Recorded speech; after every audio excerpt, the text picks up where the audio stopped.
কত ভাত হয়েছে, একদম ধোয়া ওঠা ওঠা ভাত। তো প্রচুর গরম হয়ে যান, খাবো কি করে? জল ঢেলে দেবো দেখুনি। এই মরে জল ঢেলে দেবে? ঠান্ডা হয়ে যাবে একদম। না না না না, আর না আর না। এগুলো খাবি তুই? অত ভাত খেতে নেই, সব খেতে মোটা হয়ে যাবে। অত ভাত খেলে তোমার মোটা হয়ে ভুঁড়ি হয়ে যাবে, তখন আর দেখতে ভালো লাগবে না। সেটা তুই ভুঁড়োমুখী এক্সারসাইজ না করলে এরকমই হবি।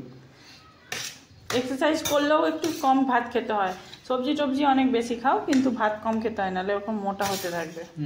যে হয়ে দেখা না মোটা তুই, তারপরে আমি তোকে রোগা করার, আমি অলরেডি মোটা হয়েই আছি, রোগা করার ব্যবস্থা করবো। আর না, তুই তো বললি এক্ষুনি সবজি বেশি করে খাবি। আর পড়ে যাচ্ছে এই জন্য বলছি। পড়ে একবারে শেষ হয়ে যাচ্ছে পড়ে। তারপরে এক সাইডে করো। দেখো গাইজ এবার কত ভাত খায় একজন, দেখো এবার দেখো, এইবার দেখতে হবে। চুপচাপ খেতে বস, মাথা ফাটি দেবো না হলে। এই যে ভেতরে যত ভাত আছে দেখছো, সব একা খেয়ে নেবে, এত ভাত খায়।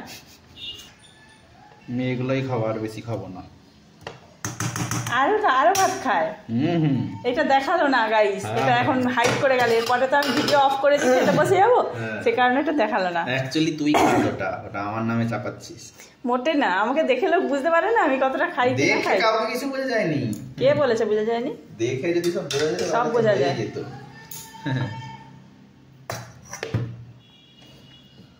এইটা এদিকে সরিয়ে দাও। কেন? একটু সরিয়ে দাও, মাছটা দিবে তো, মাছের মাছটা দিতে হবে তো, অত সাজাতে হবে নি। হাই দিল, সবই দেবো। আরেকটা মাছের ছোট পিস আছে দেখো ওর ভেতরেই। হ্যাঁ ব্যাস, আর না লাগবে না তো তোর? না, বাকি তুমি যেটা খাবে খাবে, তারপরে আমি পরে আবার খেয়ে নেবো রাত্রিবেলা। এটা তো টক গাইস এটা হচ্ছে টক। ডালটা আসলে তেঁতুলটা একটু কাঁচা তেঁতুল, সেই কারণে মানে কালো কালো রঙটা আসেনি, কিন্তু খুব টক টক হয়েছে। আর এই যে এখানে ডাল আছে, ডাল ওর পছন্দের চাপ চাপ ডাল, এটা কিন্তু অনেকটা ডাল হয়েছে, মানে 4 জন খাওয়ার সমান ডাল হয়েছে। আর এই যে চলো তাড়াতাড়ি খেতে বসা যাক। আর এখানে দুটো মাছ ভাজা রাখা হয়েছে, এগুলো আমি কালকে খাবো, এখন না। ঠিক আছে চলো, টাটা।